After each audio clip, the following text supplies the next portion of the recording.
It's February, and I can guarantee your ass don't fell off already from your New Year's revolution of getting healthy. Don't worry about it. You can always start again. Ain't nobody looking at you. Drop down in the description box. Click the link to purchase these fine products and get your fitness together, girl. Now, y'all know I don't even watch them damn Real Housewives of Atlanta anymore, but when I posted my Love and Marriage Huntsville video, everybody was like, Dineva, forget Bell Collective. Do the Real Housewives of Atlanta, because last night was the episode. So I said something worth talking about must have went on last night, and let me look at it. And I'm here to tell you them hoes did it. Want to talk about it? Here you go.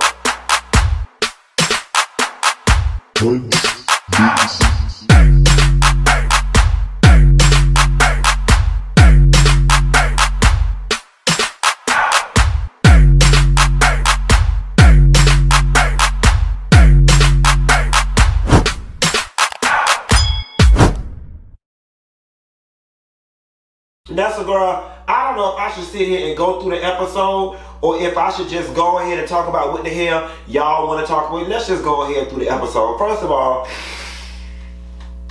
my best friend is in town and we were sitting on the sofa watching this whole episode, and I'm trying my hardest to be as open-minded in my thinking and free thinking and as much as, but this made me a little uncomfortable. And I don't know, maybe it's my own preconceived, set, prudish notions that after a certain age, people shouldn't be acting a certain way. And I had to check myself, and I was like, look, they are just having innocent fun that's slightly sexual in nature, and there's never an age to be put on fun. And that's what I'm telling myself. It still felt just a little off to me, but I'ma rock with it. They look like they was having a bunch of fun. Candy had to put that thing down, and Cynthia coochie and was playing with that damn remote controller, had her in that sling. That shit was hilarious. All the ladies did look good, and I'm here to tell you, do you see the marketing and the commercial that Candy essentially did for Bedroom Candy? She is one smart cookie. It was seamlessly integrated into the show. It did not feel like an advertisement, and it did wonders, because how many of y'all went to that website to buy that sling, you old nasty whores? And listen, quiet as it's kept. First of all, the HUD office gonna get half of y'all low class having broke bitches. You put that damn slang up on that ragged ass cheap material made as dough and pull little people shit down by the frame. Some of y'all ass is too big to even be considering tying some straps up to your cheap ass dough. I can see the failed videos now. Whole damn door frame on the damn ground, like the cops don't kick in the damn door or use the battering ram to break and enter into the damn home. Don't do it. Don't y'all fuck around and let Candy make y'all ass need a chiropractor because you done broke your neck, your tailbone, or your spine trying to hang your big, overgrown, fat, wide, big bike ass on them people. Don't. Okay? Especially if you renting. Don't tell no apartment people don't fuck around with Candy. Candy got plenty of money. Y'all ain't Candy. Bolo comes out. Shouts out to Bolo. He was dancing, looking good, whatever. They decide that they want to put tape, kick the cameras out so they can kick the party up. They put the cameras and shit, tape all over the cameras and whatnot, and they were having fun. You know, at that point, I mean, the humping around, the light making out and patting on one another, playing with the stripper while on alcohol, I really see nothing wrong with it. Like, that is what a bachelor party situation is supposed to be like. It's unfortunate, though, that when a lot of alcohol is involved, sometimes things can go further than people intended, and they have real life consequences, and it looks as if that is kind of what happens. The ladies all come downstairs the next morning for breakfast, all tired and hungover, and Kenya messy ass is down there planting seeds, trying to figure out what was going on. And it's funny because at first it was cute. Then it became overkill. Like, why are you so vested in doing this? And on top of it, if it really did happen, and granted, it is not Kenya's responsibility or anybody else's responsibility to protect someone's relationship and their reputation. But it was just like, damn, Kenya, if it really did happen, like, do you not have enough respect for Tanya just as a friend, as a co-worker, as a woman, to not put her out there like that? Like, it's beyond obvious that Candy knows something went on her, something, but she like, I'm not doing that. I'm not. It's just like, and I get that this is a show, and I get that it has to be entertaining, and I get that Kenya is the antagonist, but it's like, I mean, at what point do you draw the line? Like, the line has to be drawn somewhere, because the implications of this situation, you know, could really damage somebody. And again, let me say, it ain't Kenya's job to protect Tanya's relationship. It ain't. It's Tanya's job to protect her relationship. But damn, girl, like, help a bitch out. Don't, if we kept it behind closed doors, keep it behind closed doors. So the girls go on the fishing boat. Then Cynthia come downstairs and start talking to Kenya. Kenya start talking to Cynthia, telling her everything, being messy, yada, yada, yada, yada, yada, yada, yada.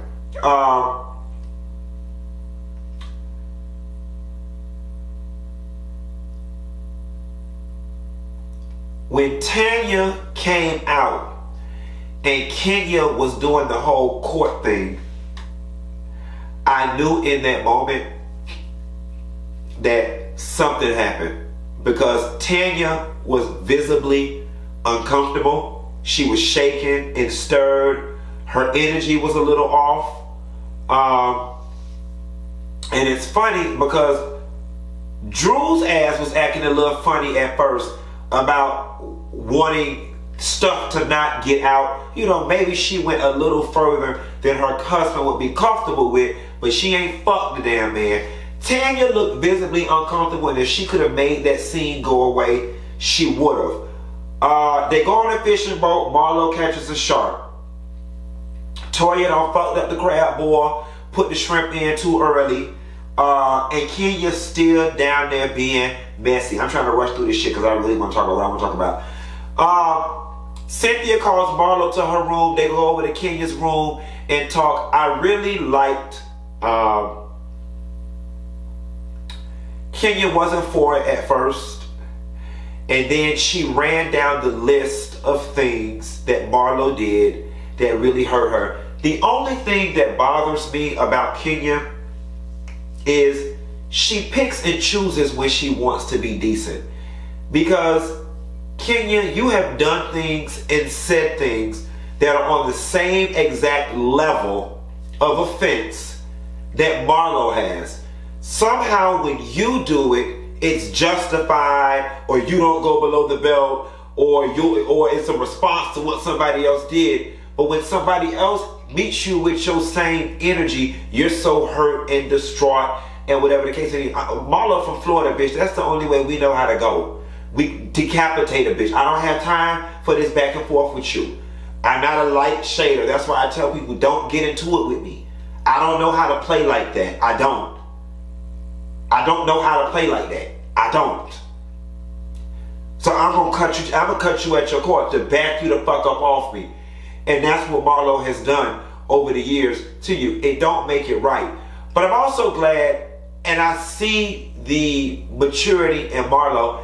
And I don't know if it's because Marlo inherited her nephews and she now sees the world from a different lens, or she just doesn't have the time because she's got the nephews. You know, being messy and mean and condescending and rude and shady, that's activity for bitches who got free time, free mental bandwidth, and freed up emotional capacity to even occupy that space of negativity. When you got shit to do, when your life is busy, when you've inherited kids, all you're looking for is your next moment of peace, and all you're focused on is how to maintain it. And I feel like that's where Marlo is at with it. Like, I just don't have time to be in a pissing match with you, and especially over nothing. Not to mention also Nene's ass isn't here, and Marlo's got to figure out a way to stay embedded into this damn group, or whatever the case may be, because for so long she's been branded Nene's friend. And it's got me wondering too, with the way Nene feels about Bravo, the show, and these ladies, how is Marlo's relationship and Nene's relationship now? Because Nene strikes me as the type that because she's not on the show, she would expect for Marlo not to do the show either.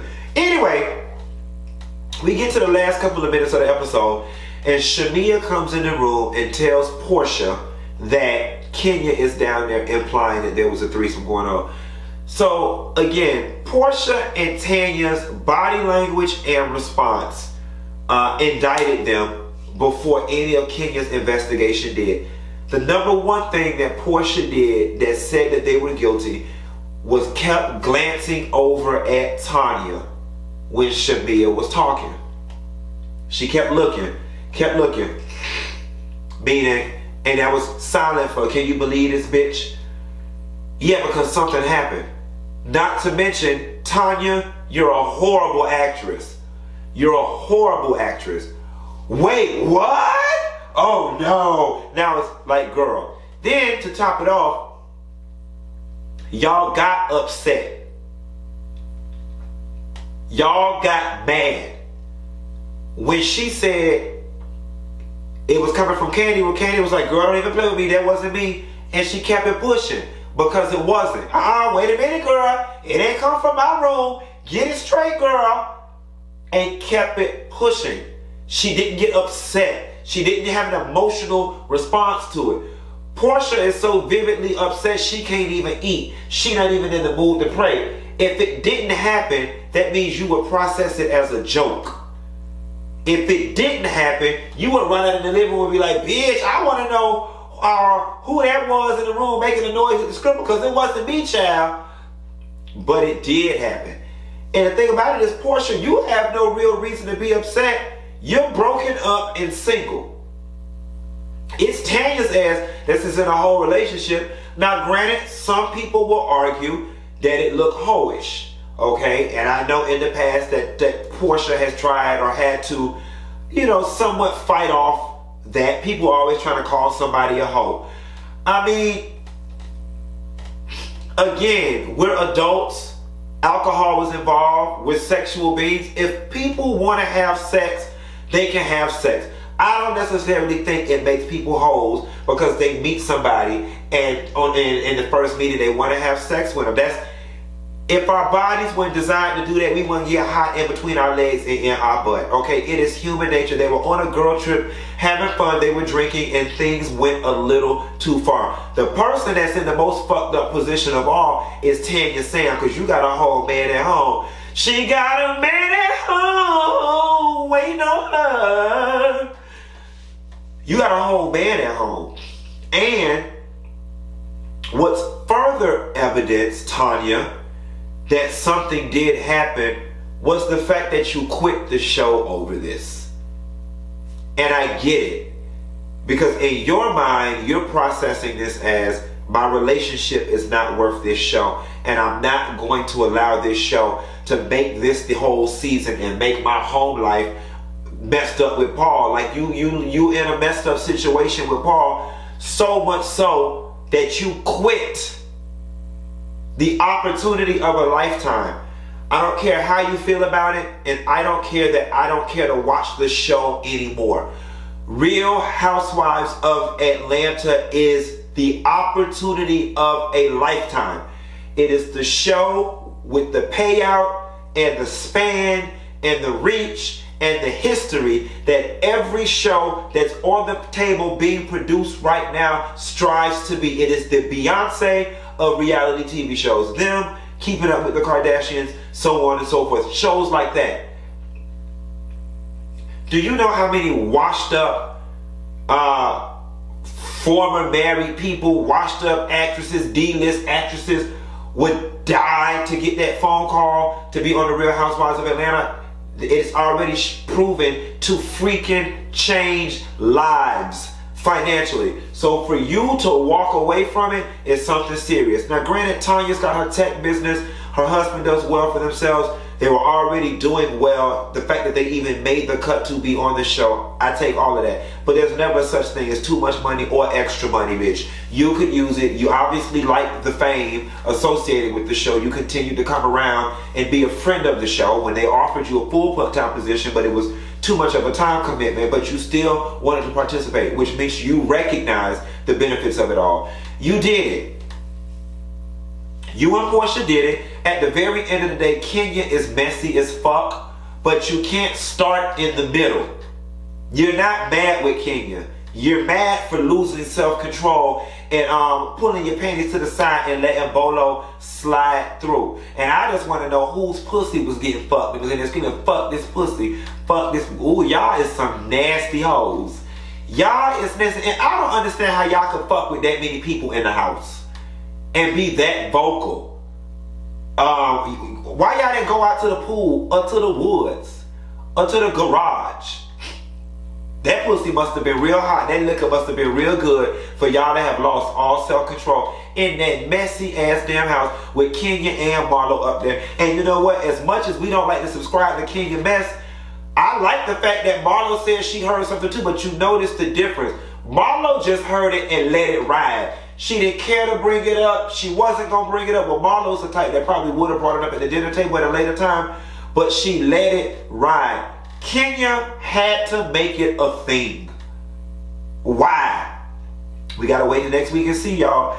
That's all I got. I ain't got no more. I may give y'all one episode of Housewives next week. Then I'm going back on my sabbatical from them. Because 14 years of this same bullshit, I'm over it. Anyway, I'll let you later. Bye.